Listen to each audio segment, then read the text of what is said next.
Welcome to Monk's Moon Temple. Let your awareness settle like a leaf finding its way to still water. There's no special posture to hold, no state of mind you need to achieve. Simply allow the narrative of your day to begin quieting its insistent voice. In the space that opens, let's take the first steps of a journey.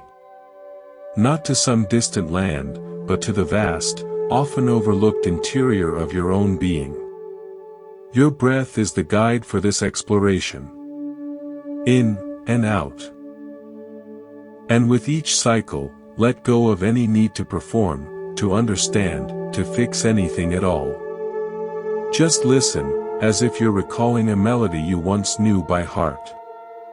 I want to share a story with you about a master tapestry weaver from a village I once visited. Her name was Althea, and her creations were legendary for their vibrancy and harmony. People would travel far to watch her work, mesmerized by the way she could weave together 1,000 disparate threads into a single, breathtaking image. For decades, she worked this way, her focus solely on the emerging picture on the loom. But in her later years, she began to complain of failing eyesight. The colors seemed to blur. She grew frustrated, believing her artistry was leaving her. She tried stronger lamps, magnifying glasses, but the strain only worsened. She was on the verge of despair when a young apprentice, quietly observing, finally spoke up. "Master," the apprentice said gently, "for 50 years, you have looked outward at the tapestry. When was the last time you cleaned the lenses of your own spectacles?" Althea was stunned. She reached up, removed her glasses, and held them to the light. They were nearly opaque with a fine, accumulated dust of wool fibers, oil from her hands, and years of breath. In her complete dedication to the work before her, she had forgotten the very instrument of her sight. She had been straining to see through a fog of her own making. We are all weavers, crafting the tapestry of our lives with threads of relationship, responsibility, and aspiration. And so often, we experience a kind of existential blurring, a deep fatigue or dissatisfaction, and we assume the problem lies in the pattern itself. If only we could arrange the threads differently, get more done, be more loved, then we would see clearly again. Buddhism offers a different, more compassionate diagnosis. The Buddha taught that suffering, dukkha, arises from avijja, ignorance or unawareness. But this is not ignorance of facts. It is the ignorance of forgetting to tend to the instrument of our own perception. It is the dust of self-neglect that accumulates on the lens through which we view our entire world. We try to change the tapestry, wrestle with the threads, when the first and most sacred task is simply to clean our own seeing. This forgetting takes a specific, painful shape, the habit of self-abandonment. It is the silent, daily agreement that other people's needs, the world's demands, the endless list of shoulds, are more real, more valid, than the quiet signals from your own body and heart. You feel a pang of hunger but finish the email first. You feel the leaden weight of exhaustion but push through because people are counting on you. You feel a swell of resentment and immediately bury it under a mountain of guilt. Each time you do this, another layer of dust settles. Over time, you can no longer see your own needs at all, they become just vague, blurry shapes in your peripheral vision. You navigate by guessing, by memory, by what you think you're supposed to see, not by the clear, direct perception of what is actually here. I lived with dusty lenses for most of my adult life. My clarity was for others. I could see their pain with sharp focus, anticipate their needs before they spoke them. My worth was my utility as a seeing-eye guide for everyone else. But my own inner landscape was a foggy impressionist painting.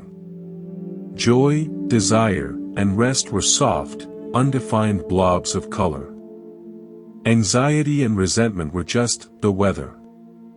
I believed my burnout was a sign of my dedication, my blurred vision proof I was looking at important things. I was Althea, straining at the loom, blaming my aging eyes, never thinking to lift my glasses to the light.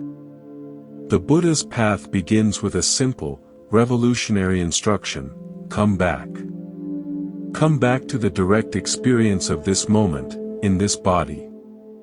This is not a philosophy to be debated, it is a practice to be lived. It starts with the breath because the breath is always here, always now. It is the gentle broom for the lens. When you feel overwhelmed, confused, or drained, you don't need to solve the tapestry.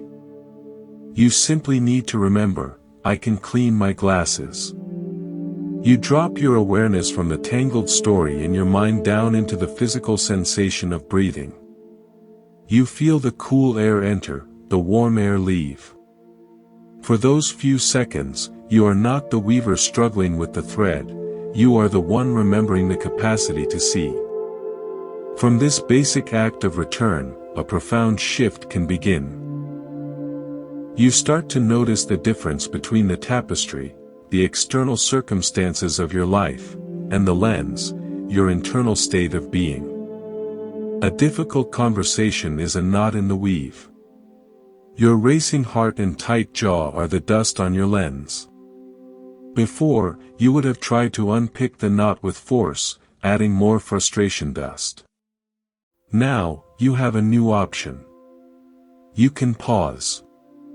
You can clean your lens first, by feeling the racing heart, acknowledging the tight jaw, breathing with them. From that clearer space, you might find the knot loosens on its own, or you see it from an angle that makes it simple to undo. The action may be the same, but the quality of it is transformed. It is no longer a reactive straining, it is a responsive seeing. If this way of seeing, of prioritizing the clarity of your own instrument, resonates with a deep, relieved sigh inside you, then you are already beginning the work. Monk's Moon Temple is a space dedicated to this gentle cleaning of perception. If you'd like this companionship on the path, I warmly invite you to subscribe and turn on notifications. Let's continue our exploration, coming back to the anchor of the breath. In and out. There's a story from my own life that taught me about a different kind of dust on the lens. For years, I volunteered at a community garden. My job was to tend a specific plot of medicinal herbs. I was diligent, watering, weeding, talking to the plants. But they always seemed a bit stunted, their leaves pale. An elderly gardener, Mr. Nguyen, would often sit on a bench nearby, watching. One day, he hobbled over. Without a word, he bent down, with some difficulty, and scooped up a handful of soil from my plot. He let it crumble through his fingers. "Too much clay," he said. "Hard. The water sits on top, the roots can't breathe. You are watering the plant, but you are not tending the ground it lives in." He showed me how to amend the soil with compost, how to aerate it. Within weeks, the herbs were transformed, lush and vibrant. I had been so focused on the visible plant, the outcomes, the growth, the appearance, that I ignored the foundational medium it depended on. We do this with ourselves constantly. We focus on improving the visible plant, our productivity, our mood, our relationships, our achievements. We try to water it with positive thinking, prune it with discipline, and prop it up with new goals. But if the inner soil, the ground of our being, composed of our self-talk, our unmet needs, our unloved parts, is hard and depleted, no amount of surface watering will create deep, resilient growth. The plant will continue to struggle, and we will blame ourselves for not trying hard enough. Buddhism places profound emphasis on this inner ground. The Buddha taught about bhavana, often translated as development or cultivation. This is the work of tilling and enriching the soil of the heart and mind. It's not about forcing a specific plant to grow, but about creating the conditions where wisdom, compassion, and peace can naturally arise. When we feel stunted, anxious, or brittle, it is rarely a personal failure of the plant. It is almost always a signal that the soil needs attention. We have packed it down with the heavy clay of shoulds, poisoned it with the toxins of self-criticism, and let it become barren by ignoring its need for the compost of rest and the aeration of joy. One of the hardest patches of soil to amend is the one where we've planted the seeds of a role and mistaken them for our identity. I think of a woman I knew named Eleanor, who became a mother later in life. She poured every ounce of her being into the role of mom. It was beautiful and all-consuming. Her identity seamlessly fused with it. When her son grew up and left for college, Eleanor experienced not just empty nest syndrome, but something closer to an existential obliteration. The plant she had nurtured for 18 years, the role of full-time, hands-on mother, was gone from the daily garden. And she looked at the empty space and felt she was nothing. The soil felt barren because she had only cultivated one, all-encompassing crop. She had not tended to the rest of the garden, the part of her that was a musician, a curious learner, a friend separate from parenthood. The transition was agonizing because she wasn't just losing a routine, she was losing the very ground of her selfhood. The Buddha's teaching of anatta, non-self, is a liberating antidote to this pain. It isn't saying you don't exist. It's pointing out that what you call self is more like a process, a garden, than a fixed, solid thing. It is a collection of ever-changing conditions, thoughts, feelings, sensations, roles. Clinging to any one role, the mother, the caretaker, the achiever, the helper, as if it is the entire garden, is a recipe for suffering, because all conditions change. The wise gardener knows the soil is the constant. She tends the soil, so it can support many different plants across many seasons. She enjoys the tomato plant while it fruits, but when its season ends, she doesn't lament the death of the garden. She clears the space, thanks the plant, and enriches the soil for what wants to grow next. Your essence is not the tomato plant of mother. Your essence is the capacity of the soil to nurture life in its myriad forms. When you identify with the fertile ground, not just the current crop, you flow with life's seasons instead of being shattered by them. This brings us to a subtle but powerful weed that can choke the garden, the need for perpetual harmony. We believe it is our job to be the human weather machine, ensuring only sunshine and gentle rains for everyone around us. We see a cloud of disappointment on a friend's face and rush to fix it. We sense a storm of anger in a partner and scramble to deflect it. We absorb the emotional climate of every room we enter, trying to regulate it to a comfortable 72 degrees. This is exhausting, impossible work. And it stems from a deep misunderstanding. The belief that we are responsible for the emotional weather of other people. I learned this from watching my dog during a thunderstorm. He used to be terrified. He would pant, pace, and try to hide in my lap, trembling. My instinct was to soothe him, to pet him frantically, to say, it's okay, in a high-pitched, anxious voice. My anxiety about his anxiety would actually make him worse. A trainer gave me unusual advice: be a tree. She explained that during a storm, a dog looks for stability.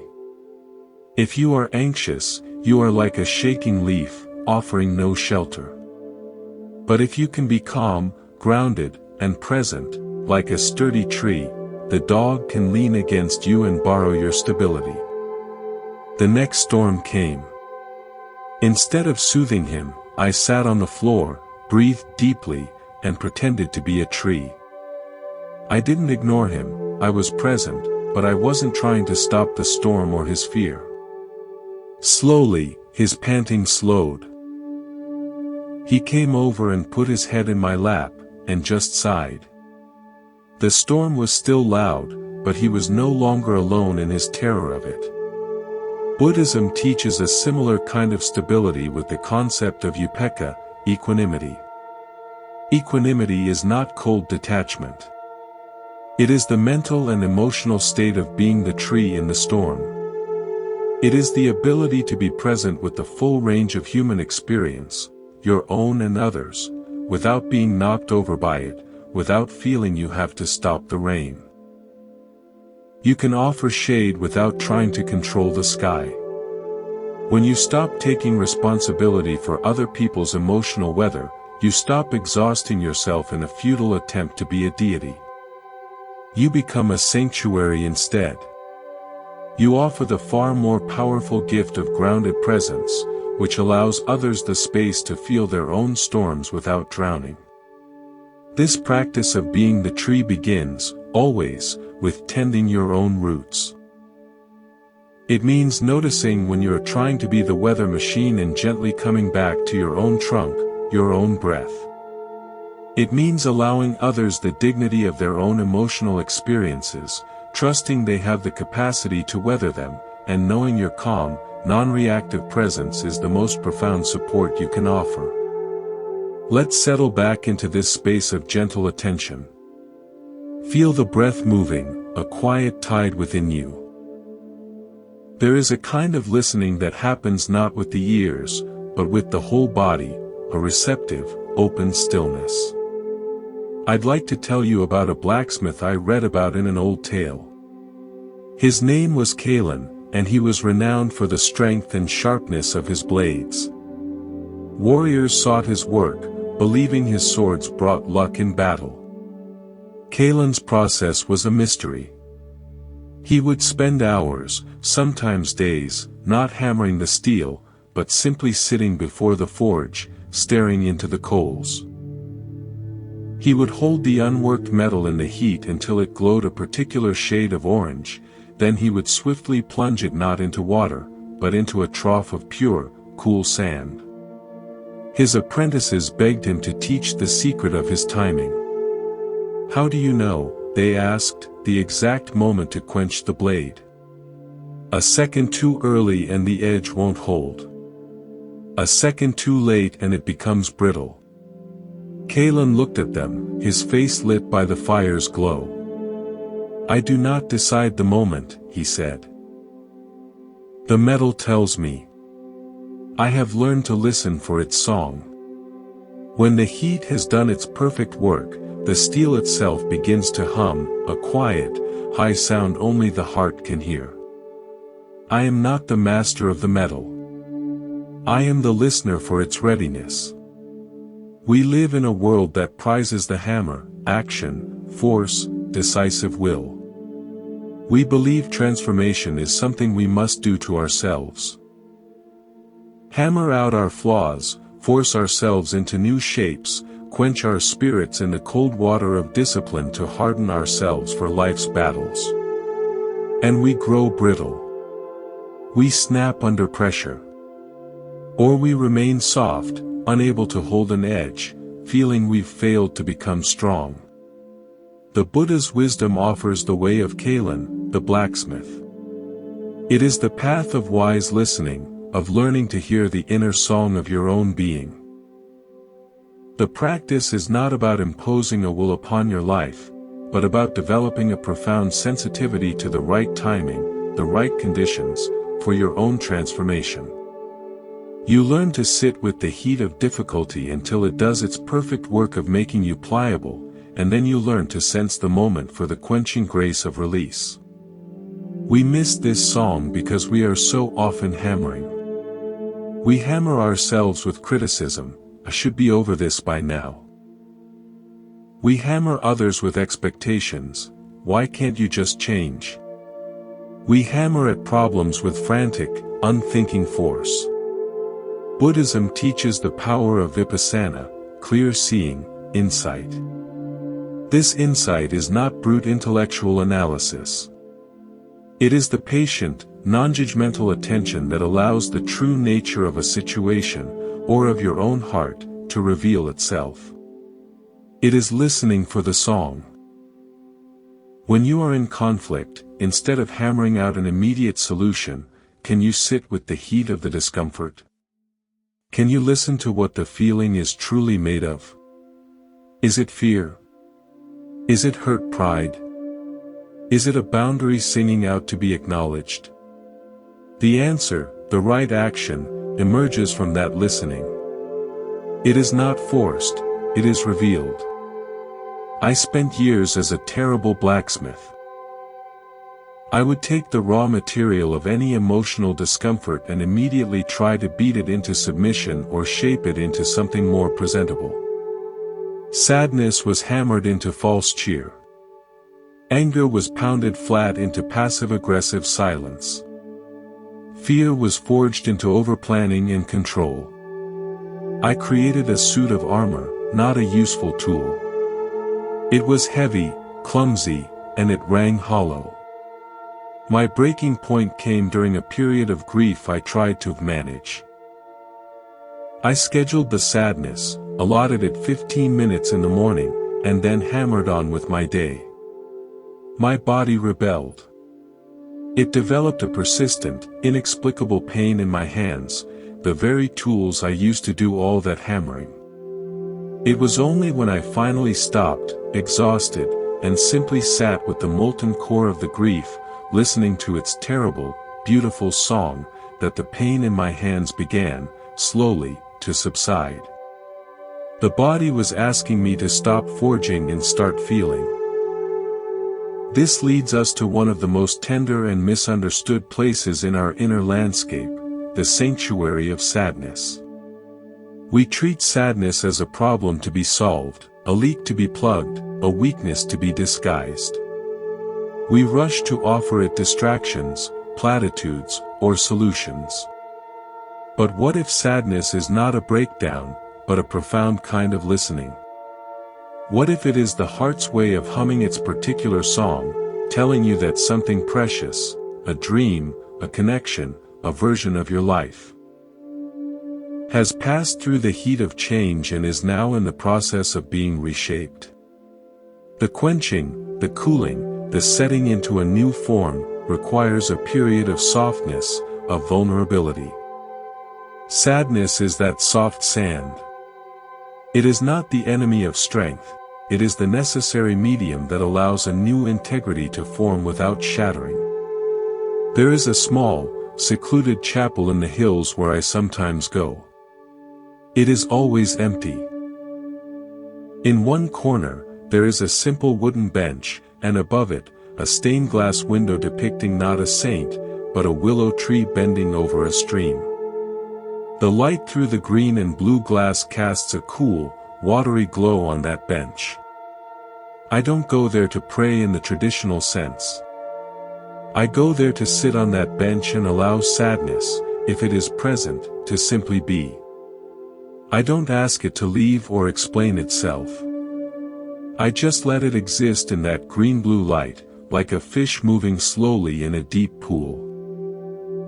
In that space, sadness often loses its sharp edges of despair and becomes something more like a solemn, respectful music. It is the song of care. You only grieve what you loved. That chapel bench has taught me that by creating a dedicated, respectful space for sadness, you honor the love that caused it. You stop hammering at your heart to be happy and instead listen to its full repertoire. In doing so, you allow the transformation to complete itself with grace. The Buddha's teachings are filled with this reverence for honest feeling. He did not teach bypassing. He sat with the reality of aging, sickness, and death. He listened to the song of impermanence until he understood its liberation. His enlightenment was not an escape from feeling, but the ultimate act of listening, hearing the true nature of all things so deeply that the heart rested in a boundless, unshakable peace. From this place of deep listening, we can approach another habit that masks itself as virtue, the economy of earned rest. We treat rest, peace, and simple enjoyment as commodities we must purchase with hard labor. I'll relax after I finish this project. I deserve a break because I worked so hard. This creates a perilous linkage. Our worth and our right to peace become dependent on our output. We turn our own humanity into a transaction. When we inevitably fail to produce enough, we feel we have no right to the sanctuary of stillness. We push on, empty, believing we must earn the very breath in our lungs. I saw this in a brilliant software engineer named Leo. He was the first to arrive and the last to leave. His code was flawless. He earned lavish bonuses and praise. But he could not sit through a movie without checking his phone. He could not take a walk without a podcast on productivity. Vacation was agony. He confessed, "I feel like a fraud the moment I stop producing. Like I'm stealing oxygen I haven't paid for." His nervous system was a petty tyrant, demanding constant proof of worth. Leo's breakthrough came ironically, through a system crash. A major server failed, and for 36 hours, he could do nothing but wait for hardware repairs. Trapped in forced inactivity, he was pacing like a caged animal when an older janitor, mopping the floor, looked at him and said, "The machine is broken." "You don't have to be." Leo, stunned, sat down. For the first time in years, he did nothing. He just watched the dust motes dance in a sunbeam from the high window. He told me later that in that silent, unearned hour, he felt a glimmer of a feeling he didn't recognize at first. It was peace. It was given, not achieved. Buddhism's radical offering is that peace is your birthright, not your reward. It is the fundamental nature of the mind when it is not cluttered with clinging and aversion. You don't build it, you uncover it. You don't earn it, you remember it. The practice is not a labor to achieve peace, but a gentle sweeping away of the dust that hides the always present, still floor of your being. When you sit in meditation, you are not doing peace. You are stopping the war. You are ceasing the frantic transaction and simply abiding in the fact of your existence, which requires no justification. This is a revolutionary act of self-kindness. To grant yourself sanctuary not because you've been good, but because you are. Let's return to the quiet anchor of your breath. In and out. Imagine with each exhale, you're releasing the need to be any particular way. There's a story about an ancient bell in a temple, forged from a unique alloy of 7 metals. It was said its sound could purify the mind of anyone who heard it. For centuries, monks would ring it at dawn and dusk. Over time, however, the bell fell silent. It wasn't broken, but a thick, hard layer of moss and grime had encrusted its surface, so dense it dampened all vibration. Many tried to clean it with brushes and cloth, but the growth was stubborn. Finally, a young novice had an idea. He didn't attack the crust.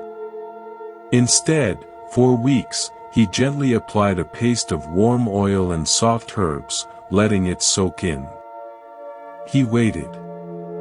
He applied more. He waited. And one morning, as the first paste had truly softened the layers, he took a soft wooden tool, and with the lightest of touches, the entire crust slid off in one perfect sheet. The bell, revealed, rang with a clarity that had been trapped for 100 years. We carry such a crust. It's not who we are, but what has accumulated from years of unexpressed truth, swallowed words, and emotions we deemed unacceptable. This crust is what muffles our inner resonance, our clarity, our joy. We often try to chip away at it with force, through harsh self-criticism, drastic life changes, or sheer willpower. But the crust of lived experience, of conditioned patterns, doesn't respond to violence. It responds only to the persistent, gentle application of warmth and patience. Buddhism teaches the path of ahimsa, non-harming, and it begins with how we treat ourselves. The practice of mindfulness is that warm oil. It is the gentle, non-judgmental attention that soaks into the hardened layers of our habits, softening them from the inside out until they naturally, effortlessly release. This crust often forms around a core belief: my worth is negotiable. We learn to barter our peace for approval, our truth for harmony, our energy for a sense of belonging. We become merchants of our own souls, constantly assessing our value in the marketplace of other people's opinions. I witnessed this in a gifted artist named Sam. His early work was bold, strange, and utterly his own. It didn't sell. Gallery owners suggested he paint more conventional landscapes, something people could understand. Desperate to be a real artist, Sam complied. He became proficient at painting pretty, soulless scenes that sold consistently.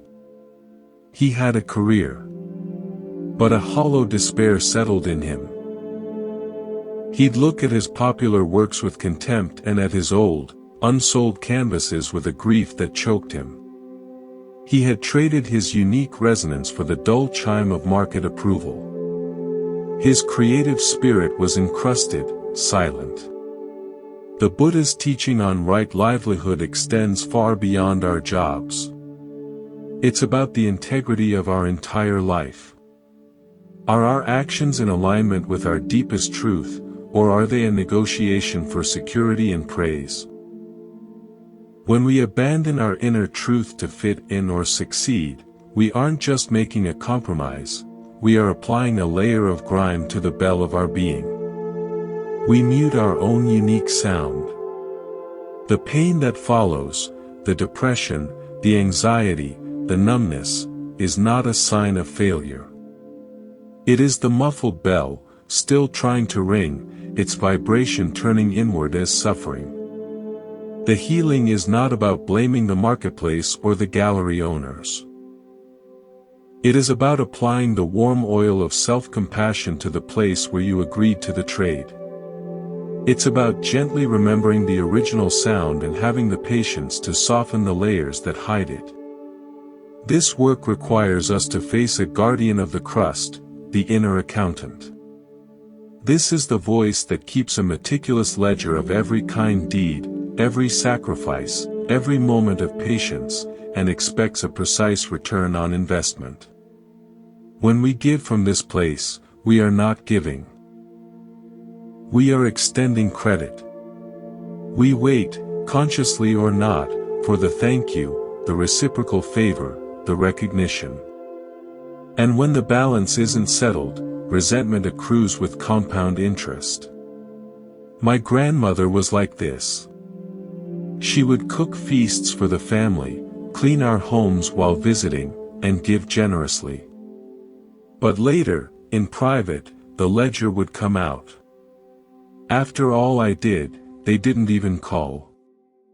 I slaved over that meal, and he didn't have a second helping. Her giving was a contract written in invisible ink, and she was perpetually heartbroken by others' failure to read it. Buddhism distinguishes between dana, true generosity, and giving tainted by lobha, craving, or dosa, aversion. Dana is giving without any thought of reward, here or hereafter. It is an open-handed release, like a tree dropping a leaf. The leaf doesn't expect gratitude from the ground, it simply completes its cycle. When we give from the inner accountant, we are not practicing dana, we are engaging in a subtle form of control, a business transaction where the currency is emotional security. The practice is to feel the tug of the ledger. When you give a gift or do a favor, notice the quiet anticipation. That is the crust. Apply the warm oil of awareness. There is a part of me that hopes for something in return. Don't judge it. Just soften it with your noticing. Over time, you may find your giving becomes lighter, freer. You give because it feels like an expression of who you are, not a deposit in a lonely bank. From here, we can look at a related pattern, the compulsion to finalize. We crave closure, certainty, and fixed answers as a way to escape the anxiety of not knowing. We want to label an experience, good or bad, a person, friend, or foe, a chapter, open or closed. We try to nail life down, to frame it and be done with it. But life is a river, not a snapshot. My teacher once gave me a simple, frustrating instruction. He handed me a cup of tea and said, "Hold this, and do not let the surface become still." I tried. I blew on it, I swirled it, I tapped the cup. I grew frantic, trying to prevent the inevitable calm. Finally, exhausted, I stopped. The tea swirled for a moment on its own, then gradually, perfectly, became a mirror still surface, reflecting the sky above. He smiled. You cannot stop the settling. You can only exhaust yourself trying. The peace is not in the motion you create. The peace is in the stillness that arrives when you cease your interference. The Buddha taught the wisdom of anicca, impermanence. Everything is in flux. Our suffering multiplies when we resist this fundamental law, when we try to force a permanent conclusion on a transient process. The end of a relationship is not a closed book, it's a turning of the river. The feeling of failure is not a final verdict. It's a passing weather system. The compulsive need to figure it all out is a form of interference, a blowing on the tea. The healing practice is to develop a tolerance for the unsettled surface. To hold the cup of your experience and simply watch the leaves swirl, without needing to declare the tea finished. In that patient, open-ended holding, a deeper kind of knowing arises, not an answer, but a trust in the process itself. The stillness, when it comes, will be authentic, not forced. Let's deepen our attention, letting it rest like a hand on a steady heartbeat. There is a profound courage in non-doing, in being the clear, still cup. I recall a time I visited a vast, old-growth forest after a devastating wildfire. The ground was charcoal. The skeletons of giant trees stood against the sky. The silence was immense, broken only by the wind. It felt like a cathedral of loss. But as I walked, my guide, a botanist, pointed not to the death, but to the ground. "Look," she said. She knelt and brushed away a layer of ash to reveal the forest floor. It was covered in a dense, green carpet of tiny, heart-shaped leaves. "Fireweed," she whispered. Its seeds can lie dormant in the soil for decades, waiting for the exact conditions created by intense heat and light. The fire that seems to destroy everything is what finally allows it to bloom. This isn't a dead forest. It's a waiting one. We all experience fires.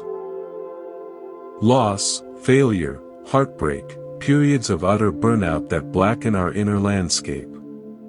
Our instinct is to see only the ruin, to lament the towering trees of our old life that are gone. We try to quickly replant the same species, to force the green back, to fix the damage. But what if, in our rush to rebuild, we trample the fireweed? What if the most vibrant, essential, and resilient parts of our spirit are lying dormant, waiting for the exact conditions created by the fire's heat to finally emerge?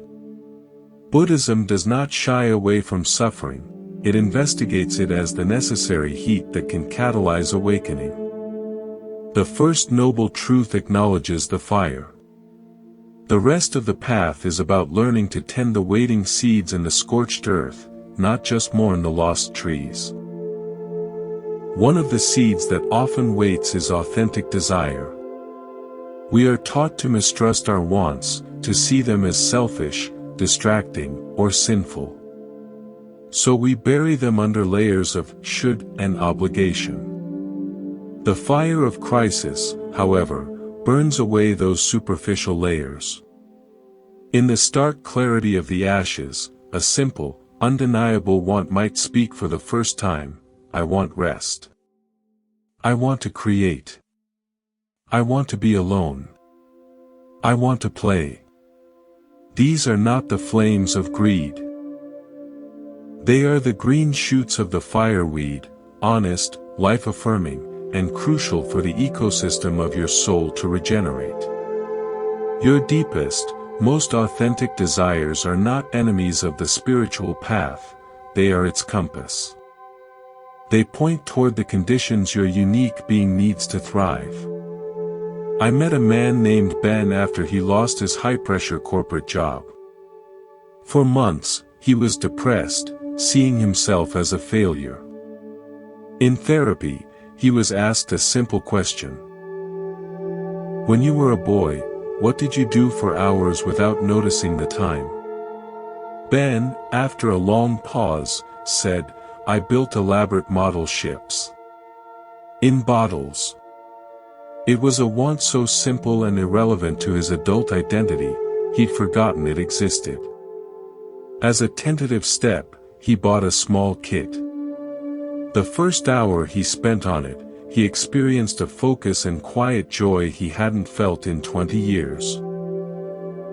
That tiny model ship didn't solve his problems, but it was a single, green shoot of fireweed in his burned-out landscape. It was a signal that life was still waiting within him, pointing toward a form of engagement that was nourishing, not draining. From that small, authentic desire, other green shoots began to appear. The Buddha's path includes samma sankappa, right intention or right aspiration. This is about aligning our deepest motivations with wisdom and compassion. But we cannot have right intention if we are disconnected from our true wants. We will simply have should intentions imposed from the outside. The fire of suffering, when met with awareness, has a purifying effect. It incinerates the false wants, the wants for status, for constant approval, for impossible security, and leaves behind the elemental ones, the want for peace, for connection, for meaning, for creative expression. Tending these is not self-indulgence. It is ecological restoration of the self. Another fireweed that emerges is the capacity for sacred boundaries. In the lush, overgrown forest of people-pleasing, our boundaries are vague, permeable things. We say yes when we mean no, we tolerate what harms us, we confuse flexibility with self-erasure. The fire burns away the undergrowth of guilt and the fear of conflict. In the cleared space, you can suddenly see the true shape of your own being, and where it ends. A boundary is not a wall you build in anger, it is the simple, clean edge of your existence that becomes visible when the clutter is gone. It is the recognition, this is me. That is you. I am responsible for this space. I am not responsible for that space. A student of mine, Maria, was a perpetual caretaker for her large, demanding family. A health scare served as her fire. Lying in a hospital bed, unable to fulfill any requests, she had a stark realization. If I die, they will have to figure it out. They are capable. This wasn't a bitter thought, but a liberating one. It cleared the undergrowth. Upon recovery, she began to enact gentle, firm boundaries. I can't host dinner this week. I need to rest now, we can talk tomorrow. There was initial upset, pushback. But Maria, having seen the stark landscape of her own mortality, held the line with a calm clarity she'd never possessed. The sky did not fall. Relationships recalibrated. And in the space those boundaries created, Maria discovered a forgotten love for painting. The fire had made room for her own life to grow. This touches on a deep Buddhist principle, the law of specific gravity. In the mind, suffering has a certain weight, a certain density. Peace has a different, lighter quality. We cannot directly force peace to sink and suffering to float. But we can create the conditions, the vessel, that allows the natural sorting to happen. Practices like meditation, mindful breathing, and ethical living are not about hammering suffering into submission. They are about crafting a still, clear container of awareness. When you stop churning the waters with reactivity and blame, when you simply hold your experience in the cup of mindful attention, a natural settling occurs. Heavier thoughts of resentment and fear sink. Lighter moments of peace and clarity rise. You don't create the peace. You stop disturbing the water so it can become clear on its own. The fire creates the cleared, still ground, the perfect vessel, for this settling to begin anew. Let the breath be a gentle wind over that cleared ground. There is space now. Space to notice what has always been here. One of the most beautiful and challenging teachings is that of beginner's heart. As we age, we accumulate knowledge, roles, and scars. We build a fortress of knowing who we are and how the world works. This fortress protects us, but it also imprisons us. It filters every new experience through the dusty windows of the past. We stop seeing our partner, our work, our own face in the mirror with fresh eyes. We see only our story about them. The Buddha taught a state of bhavanamaya panna, wisdom born of direct development, of fresh perception. It is the courage to meet this very moment as if for the first time, without the fortress walls. I learned about this from a master sushi chef in Kyoto. I was lucky enough to watch him prepare a simple piece of tamagoyaki, a sweet omelette. He had made this dish, he told me, over 30,000 times in his life. Yet, as he heated the rectangular pan, beat the eggs, and poured the first layer, his attention was absolute. His eyes were wide, soft, and curious, as if he had never seen eggs cooked before. He watched the bubbles form with the fascination of a child watching clouds. There was no automation, no boredom. There was a profound, respectful intimacy with the process unfolding right now. When I tasted it, it was not just food, it was an experience of total presence. He had brought a beginner's heart to his 30,000th omelette. We lose this in our lives. We make the same cup of coffee with a mind already at work. We kiss our loved one goodnight with a mind replaying the day's problems. We walk through a park seeing only a path from point A to point B, not the miracle of light through leaves, the architecture of a spiderweb, the cool breath of air. We are living in the museum of our memories, not the gallery of the present moment. The practice is to deliberately cultivate beginner's heart. To wash a single dish and feel the warmth of the water, the slickness of the soap, the shape of the plate as if you've never held one before. In that space, there is no burden of the past, no anxiety for the future. There is just this, and this is suddenly, astonishingly alive. In that aliveness, weariness dissolves, because weariness depends on the heavy weight of repetitive story. This freshness is the antidote to a particularly sticky form of suffering, the mythology of the past. We curate our personal history, creating a solid, linear narrative. This happened, which made me like this, which is why I can't do that. We become the authors and prisoners of our own story. We believe the character we've written is who we essentially are. A woman once told me, "I am unlucky in love because my father left." That sentence was the title of her life story. Every date, every relationship, was interpreted through that lens, reinforcing the myth. Her story became a self-fulfilling prophecy. The Buddha's teaching on paticca-samuppada, dependent origination, shows us that what we call self is a fluid, interdependent process, not a fixed character from a novel. The past is not a solid chain that binds you, it is a stream of conditions that flowed into this present moment. And in this present moment, you have the radical freedom to introduce a new condition, awareness. You can look at the thought, "I am unlucky in love," not as a truth, but as a sentence in an old story. You can simply notice it. That noticing is a crack in the mythology. It allows you to meet the next person not as the abandoned daughter, but as a woman with a beginner's heart, open to a new story being written in real time.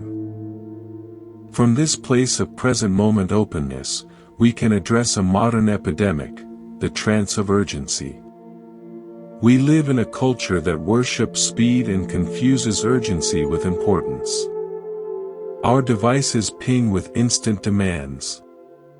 Our nervous systems are bathed in a low-grade alarm. We lose the ability to discern what is truly urgent, a matter of life or death, from what is merely loud. We rush through meals, conversations, and our own lives, mistaking this frantic pace for productivity and purpose. In the trance, we cannot hear the song of the metal, see the fireweed, or hold a beginner's heart. Buddhist meditation is, in many ways, a deliberate training to break this trance. You sit down and do nothing that the world recognizes as productive. You practice allowing urges to move, to plan, to scratch an itch, to arise and pass without immediately obeying them. You discover a space between stimulus and response. In that space is your sovereignty. You realize that most emergencies are not yours. The ping of a notification is not a command, it is an invitation you can choose to decline. Slowing down is not laziness, it is the recalibration of your inner compass to true north. It is how you remember that you are a human being, not a human doing. The most important things, love, insight, peace, creativity, cannot be rushed. They grow in the soil of sustained, unhurried attention. I think of a pot of soup I once made with a friend's Italian grandmother. I was chopping vegetables quickly, efficiently. She gently took the knife from my hand. "No, cara," she said. You are fighting the onion. You are in a race. There is no race. She showed me how to hold the onion, to feel its layers, to slice with a slow, rocking rhythm that was almost musical. You must be friends with the onion, she said, her eyes twinkling. It will taste better. She was right. That soup, made with unhurried, friendly attention to each ingredient, was the most delicious I've ever had. It was nourishment for the body and a lesson for the soul. Anything done with presence, with a release of urgency, becomes an act of communion and yields a different quality of result. The path of Monk's Moon Temple is an invitation to this friendship, with your breath, with your feelings, with the simple tasks of your life. It is an invitation to step out of the trance, to put down the heavy novel of your past, and to meet the astonishing, ever-new reality of this single, precious moment. Let's rest in the spaciousness that comes when urgency relaxes its grip. Feel the air on your skin.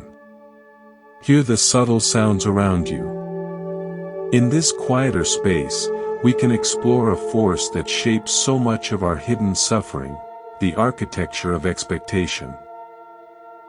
We are master builders, constructing elaborate, invisible blueprints for how our lives, our relationships, and even our own emotional states should be. We build palaces of expectation for a promotion, a perfect romance, a child's success, a day of flawless productivity. Then we live in those imagined palaces, and we experience the raw, unfinished reality of our actual lives as a constant disappointment, a crumbling ruin. Much of our pain is not from what is, but from the gap between what is and the elaborate palace we believe should stand in its place. I saw this vividly in a couple I knew, Maya and David. They had built a shared palace named the Perfect Harmonious Marriage. Its blueprint forbade conflict, neediness, and alone time. For years, they twisted themselves into pretzels to inhabit this imaginary structure. They never fought, but a cold distance grew. They were polite roommates in a beautiful, empty mansion. The strain finally broke when David, depressed, sought therapy alone. His first act of rebellion was to buy a set of drums, something he'd loved as a boy but deemed too noisy for the perfect marriage. The first time he played them in the garage, Maya was horrified. It was a wrecking ball through their palace walls. But in the open space that followed the crash, they had their first real, messy, tearful fight in a decade.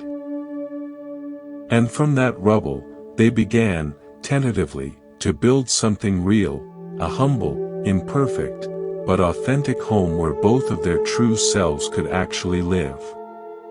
The Buddha's teaching on tanha, craving or thirst, is directly related to this. Much of our craving is not for sensory pleasure, but for reality to conform to our mental blueprint. We crave for people to act according to our script, for events to unfold according to our plot. This craving is the source of immense friction, because life has its own wild, creative, and uncontrollable design. The practice of vairagya, dispassion or non-attachment, is not about not caring. It is about caring deeply without being attached to a specific, predetermined outcome. It is the willingness to tear down your own invisible palace and sit on the open ground, meeting life as it unfolds, not as you think it should. This requires us to become comfortable with a foundational truth. The fertile ground of not knowing. Our culture venerates certainty. We are supposed to know our 5-year plan, know what we want, know who we are. I don't know is seen as a weakness. But from a contemplative perspective, I don't know is a state of profound openness and potential. It is the cleared ground after the palace of expectation has been dismantled. It is fertile, ready for something genuinely new to grow, rather than just another version of the old blueprint. When you can say, "I don't know what will happen," or "I don't know how to fix this," you are not admitting defeat. You are entering a field of pure possibility, guided not by a map, but by moment-to-moment awareness and intuition. A brilliant scientist once told me her greatest breakthroughs never came when she was fiercely focused on solving a problem.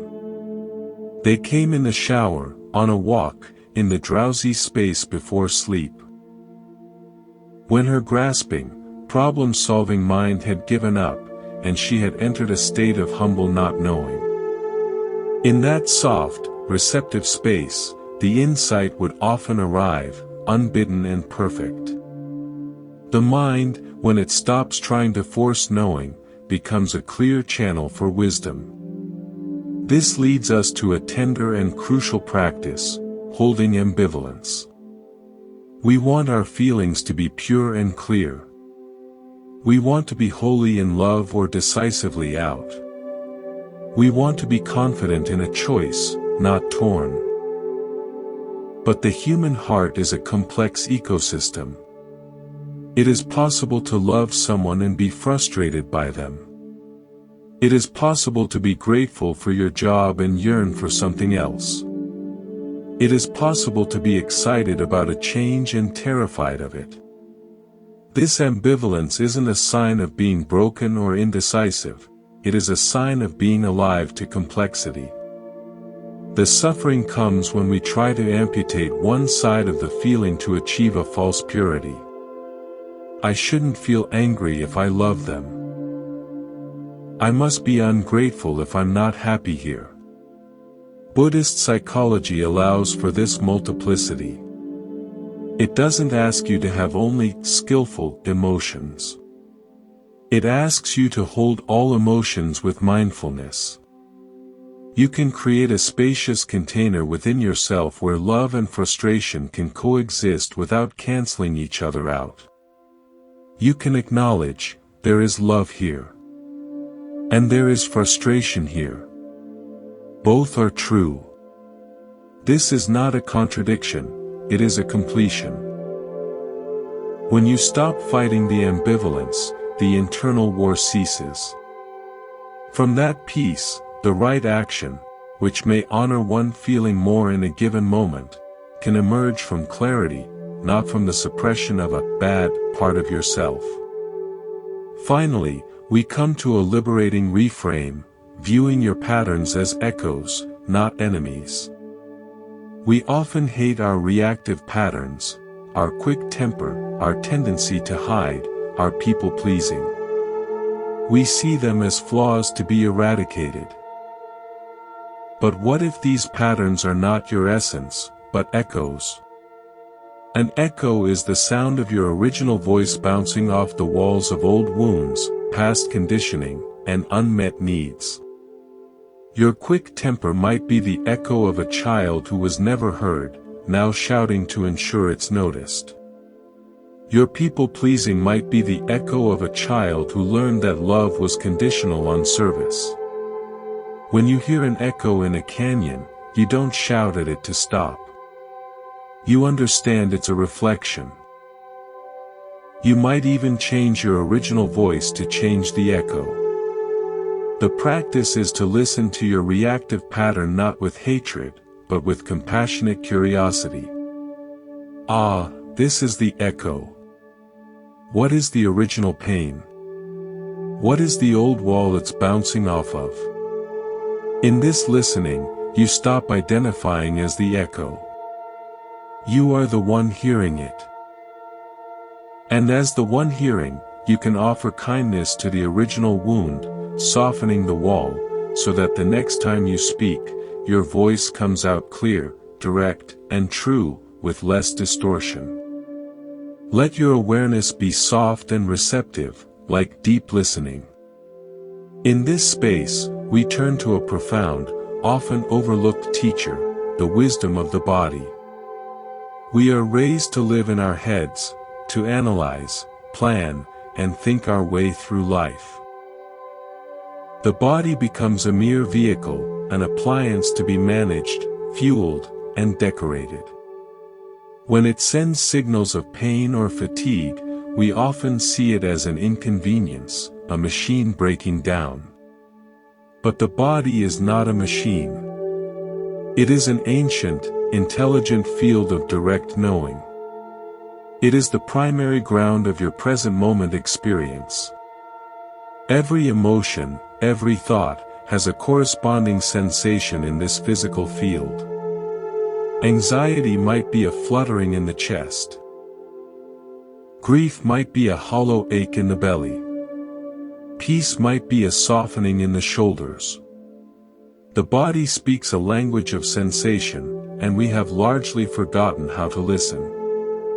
Buddhism has always integrated the body through practices like mindfulness of breathing, anapanasati, and mindfulness of the body, kayanupassana. The Buddha instructed his followers to meditate on the 32 parts of the body, not to incite disgust, but to break the trance of identification with a perfect, permanent form and to develop a clear, unflinching intimacy with the actual, changing physical reality. This intimacy is key. Your body is the most immediate gateway out of the stories in your mind and into the reality of the present. A racing thought about future disaster is abstract. The tight, cold clutch of fear in your solar plexus is concrete, immediate, and workable. You can place a warm hand there. You can breathe into that specific spot. You can keep it company.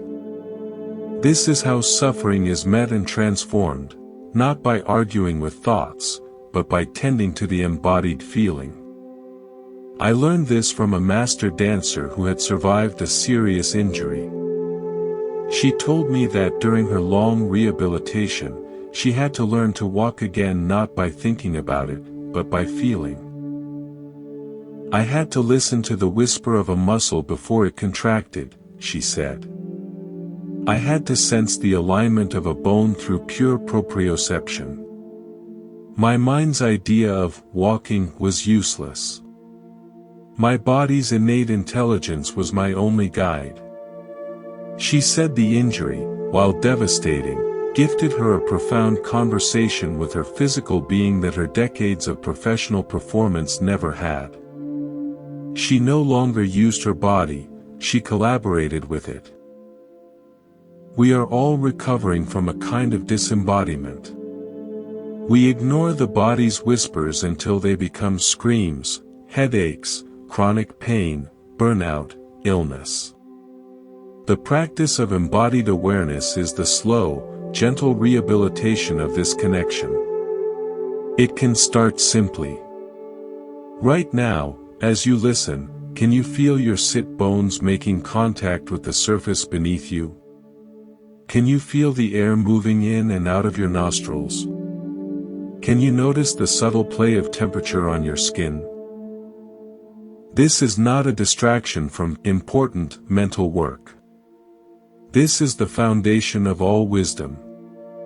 You are coming home to the only place where life is ever actually happening, here, in this corporeal form, in this fleeting moment. From this grounded place, we can examine a cultural myth that causes immense suffering, the hierarchy of emotions. We are taught that some emotions are good, joy, gratitude, love, and others are bad, anger, sadness, fear. We then spend enormous energy trying to manufacture the good ones and exterminate the bad ones. This creates a civil war within. It's like trying to have a garden where you only allow roses and try to poison the rain, the earthworms, and the beetles because they aren't roses. A healthy emotional ecosystem requires the full cycle. Anger can be the fire that clears dead wood and establishes boundaries. Sadness can be the water that allows for release and deepens compassion. Fear can be the instinct that signals danger and prompts necessary caution. The Buddha's approach is one of non-discrimination. He didn't teach, be happy. He taught, understand the nature of feeling. A feeling arises based on conditions. If you meet it with aversion because it's a bad one, you add a second layer of suffering, the suffering of hating your own experience. If you meet it with craving because it's a good one, you suffer when it inevitably changes. The middle way is to meet each feeling with balanced attention. To say, anger is here. What is its texture? Its temperature? What needs does it point to? When you investigate anger with such curiosity, it often loses its destructive charge and reveals its core message: a value of mine was violated. My territory was crossed. That is valuable information. You can then respond from clarity, not from the raw, undifferentiated blast of the emotion itself. This leads to the practice of emotional alchemy. It is not about changing a bad emotion into a good one. It is about allowing the raw energy of the emotion to complete its intelligent function, and then watching it naturally transform. Grief that is fully felt and allowed to flow becomes a river of compassionate connection to all who suffer. Fear that is held with tenderness becomes alert presence. Anger that is listened to becomes the powerful, clean energy of righteous action or self-protection. The emotion is not the problem, our frozen resistance to it is. When we let the energy move through the body with awareness, it alchemizes on its own, leaving behind not a void, but a deeper kind of peace and understanding. Finally, we must confront one of the body's most common and misunderstood signals: fatigue as a teacher, not a tyrant. We see tiredness as an enemy to be defeated with caffeine, willpower, or shame. We push through it, believing it signifies weakness. But what if fatigue is the body's most compassionate signal? It is the system's way of saying, the current mode of operation is unsustainable. Resources are depleted. A fundamental recalibration is required. To ignore fatigue is to ignore the red warning light on your dashboard and just keep driving faster. True rest is not the absence of work. It is a state of profound receptivity and restoration. It is the body's time to repair, the mind's time to integrate, the spirit's time to simply be. The world may reward the frenetic, but the soul requires the fallow period. In nature, a field that is never allowed to lie fallow becomes barren. The practice is to reframe rest from a guilty pleasure to a sacred obligation. To listen to the yawn, the heavy eyelid, the longing to stare out the window, as the wise voice of your biology saying, it is time to restore. The work will be there. But you must be here, fully, to do it well. Honoring this signal is not lazy, it is the ultimate act of sustainability for the only life you have to live. As we near the culmination of this journey, let your awareness expand to include the entire sense of being here, alive. Let's explore a concept that ties all our insights together: the ecology of the self. We often think of ourselves as a single, solid entity, an I that is separate from the world, making decisions, having experiences.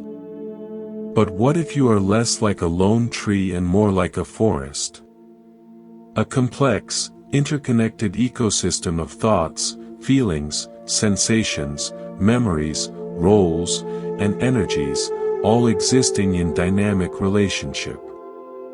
The pain of self-abandonment happens when one part of the ecosystem, often the critical, managing, people-pleasing part, tries to dominate and suppress all the others.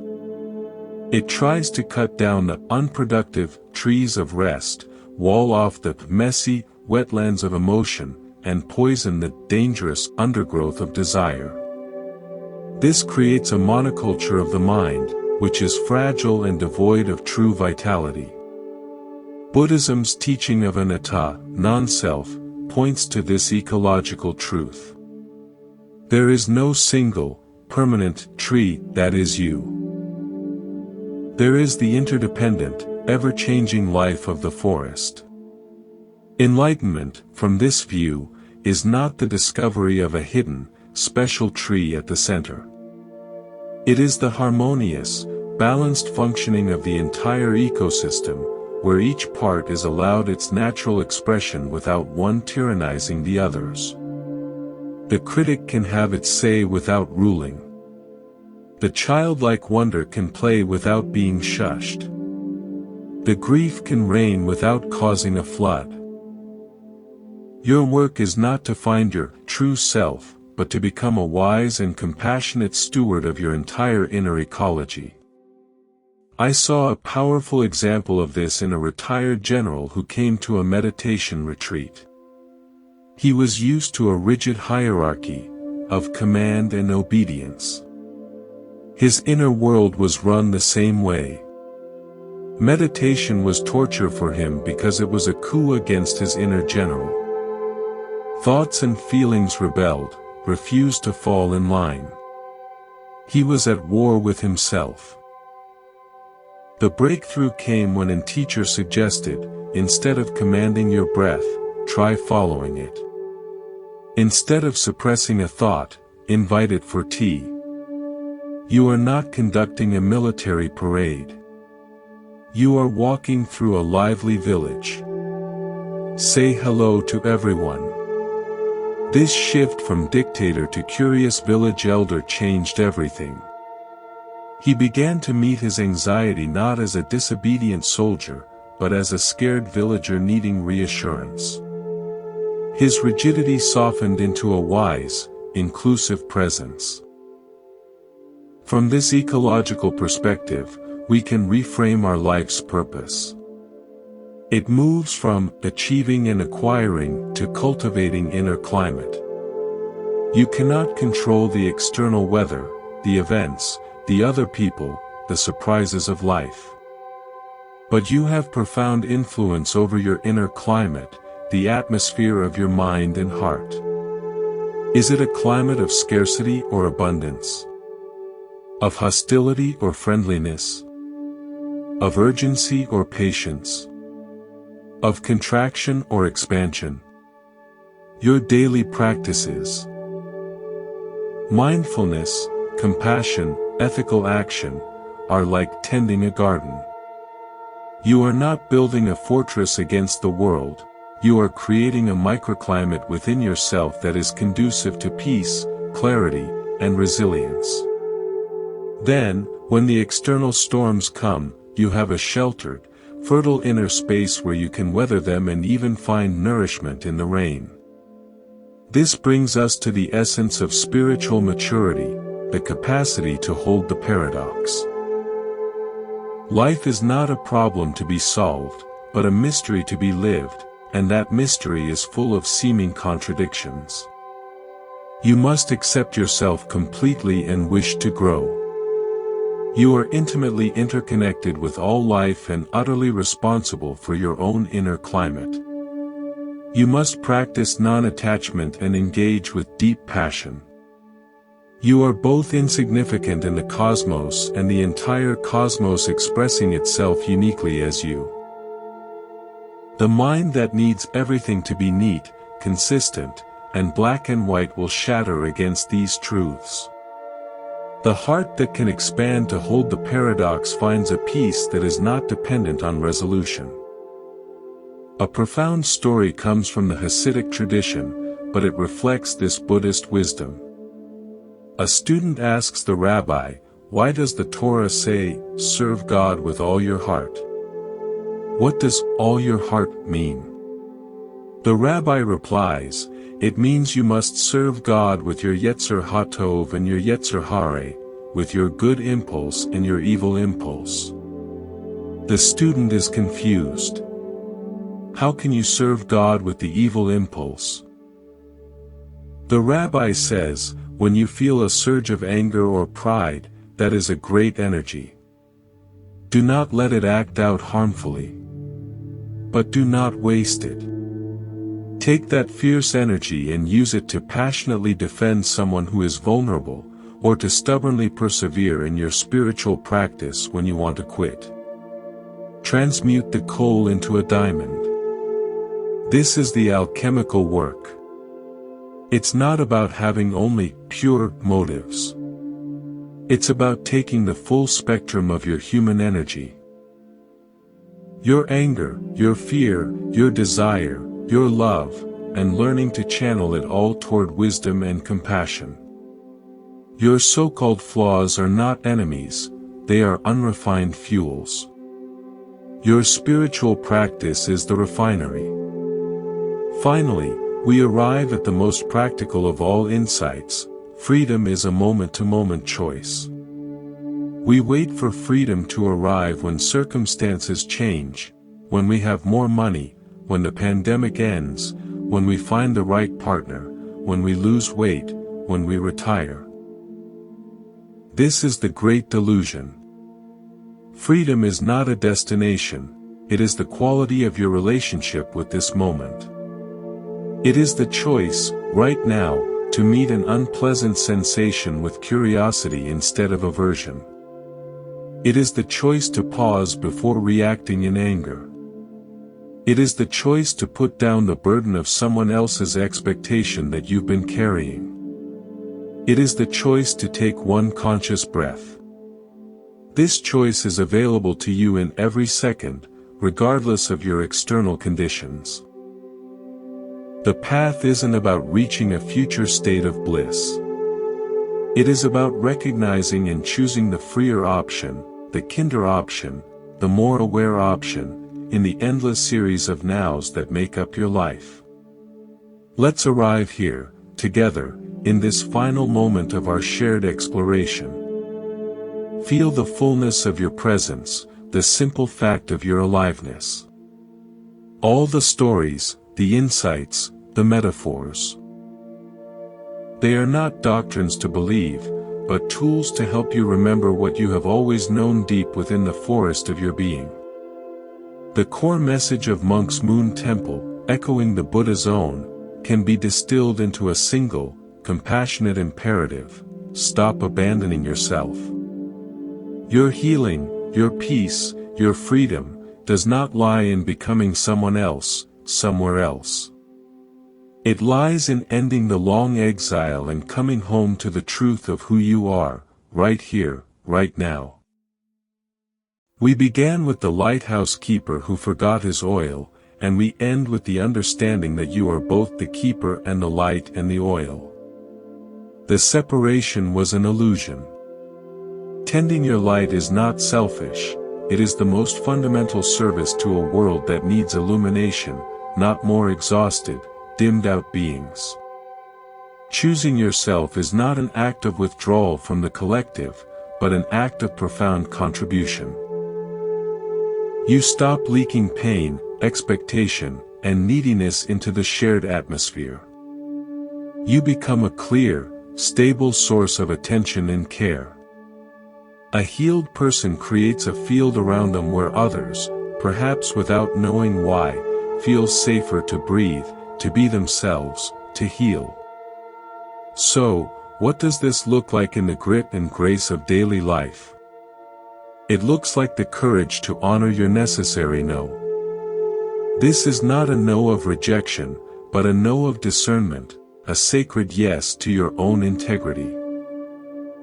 It is saying no to the extra project when you are at capacity, not with resentment, but with the clear knowledge that a overwhelmed you serves no one. It is saying no to the conversation that drains you, not with drama, but with a simple, kind boundary. Every conscious no is a brick in the foundation of your self-respect. It teaches the world, and more importantly it teaches you, what you truly value, your own wholeness. It looks like the practice of radiating an unearned yes. This is the yes to life itself, to the present moment, regardless of its content. It is the yes you whisper to the morning light, to the taste of water, to the ache in your heart, to the stranger's smile. It is not agreement with harmful conditions, but a fundamental acceptance of what is, as the starting point for wise action. This unearned yes is the essence of gratitude, not for specific blessings, but for the sheer, astonishing gift of consciousness. It opens your hands to receive the teaching in every experience. And ultimately, it looks like living from the principle of sufficiency. We are trained in scarcity, the fear that there is not enough time, love, success, or peace to go around. This fear fuels our clinging, our rushing, our overgiving, and our exhaustion. The wisdom of sufficiency knows that you are enough, this moment is enough, your efforts, when sincere, are enough. It is the understanding that the deepest peace is not found in adding more to your life, but in appreciating the profound fullness of what is already here. When you live from sufficiency, you move from a posture of grasping to a posture of grateful participation.